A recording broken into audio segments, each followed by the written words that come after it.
अगर हम इतिहास देखें तो तेल की कीमतों में ऐसा कोई भी उछाल भारत के लिए हमेशा एक बड़ी मुसीबत लेकर आता था। लेकिन 2026 की जो हकीकत है वो थोड़ी अलग कहानी बयां कर रही है। ऐसा लग रहा है कि इस बार अर्थव्यवस्था इस शुरुआती झटके को झेल रही है।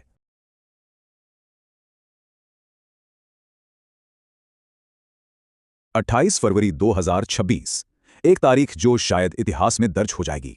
मध्य पूर्व में एक नया संघर्ष छिड़ता है और पूरी दुनिया के बाजारों में मानो एक भूचाल आ जाता है।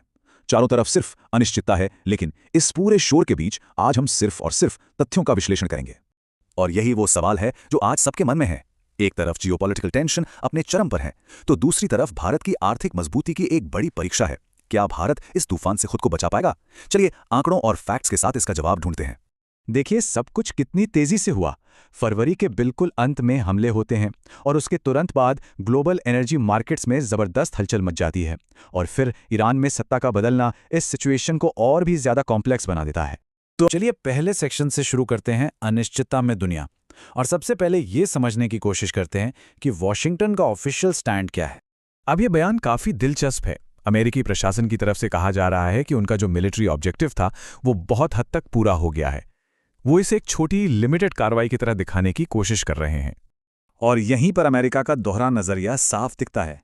एक तरफ वो कहते हैं कि मिशन पूरा हो गया, ईरान की ताकत कम कर दी गई है, लेकिन दूसरी ही तरफ एक कड़ी चेतावनी भी है कि अगर शिपिंग रूट्स में कोई गड़बड़ी हुई तो एक्शन और बढ़ेगा।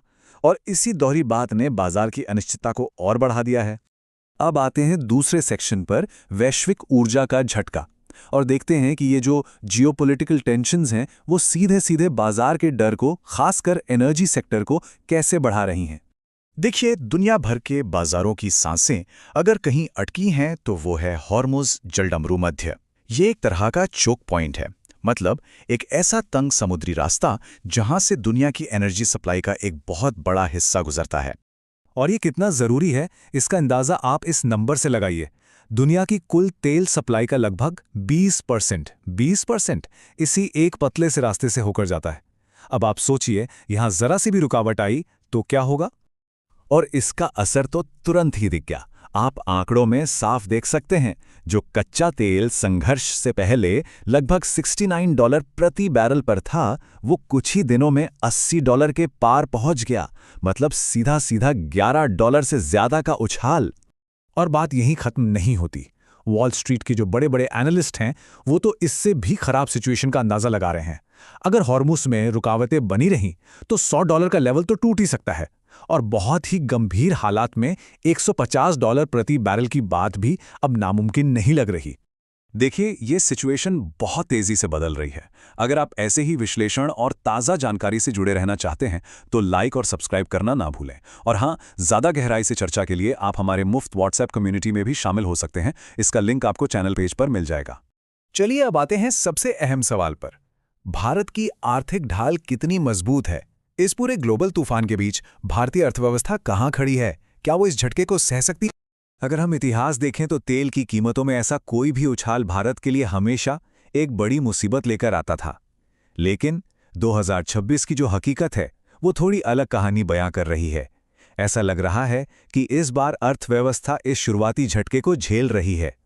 और इसकी एक बड़ी वजह है आरबीआई का ये नियम। देखिए, रिजर्व बैंक का मानना है कि कच्चे तेल की कीमतों में 10% की बढ़त से देश में महंगाई करीब 0.30% बढ़ जाती है। अब चूंकि इस संकट से पहले ही हमारी महंगाई दर काफ़ी नीचे थी, तो हमारे पास इस झटके को सहने के लिए एक बफर, एक कुशन मौजूद है। और ये सिर्फ कम महंगाई की बात नहीं है। ग्लोबल मुश्किलों के बावजूद हमारी घरेलू अर्थव्यवस्था कई जगहों पर काफ़ी मजबूती दिखा रही है। चाहे वो 6.9% की रियल जीडीपी ग्रोथ का अनुमान हो या फिर हायरिंग के मामले में दुनिया का सबसे मजबूत आउटलुक, ये सभी चीज़ें एक सुरक्षा कवच की तरह काम कर रही हैं। और इसी मजबूती का नतीजा है हमारी $3.9 ट्रिलियन की नॉमिनल जीडीपी। हाँ, $5 ट्रिलियन का जो महत्वाकांक्षी लक्ष्य है वो शायद थोड़ा आगे खिसक गया हो, लेकिन अर्थव्यवस्था की जो अपनी रफ्तार है वो अभी भी काफ़ी ठोस है। तो अब आते हैं आखिरी हिस्से पे। आगे की राह क्या है? मतलब निवेशकों को आने वाले समय में किन खास चीज़ों पर नज़र रखनी चाहिए? मोटे तौर पर दो चीजें सबसे अहम होंगी। पहली, होर्मुज जलडमरू मध्य से रोजाना समुद्री ट्रैफिक कैसा चल रहा है, क्या उसमें कोई रुकावट आ रही है? और दूसरी, आने वाले समय में महंगाई पर आरबीआई की क्या टिप्पणी आती है। यही दो चीजें बाजार की दिशा तय करेंगी। तो आखिर में हम इसी सवाल पर आकर रुकते हैं। एक तरफ जियोपॉलिटिकल तूफान है और दूसरी तरफ भारत की आर्थिक ढाल।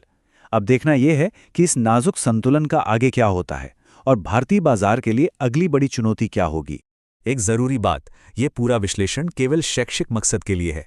इसे किसी भी तरह से खरीदने या बेचने की सिफारिश ना समझा जाए। हम सेबी के साथ रजिस्टर्ड सलाहकार नहीं हैं। कोई भी निवेश का फैसला लेने से पहले अपनी रिसर्च जरूर करें।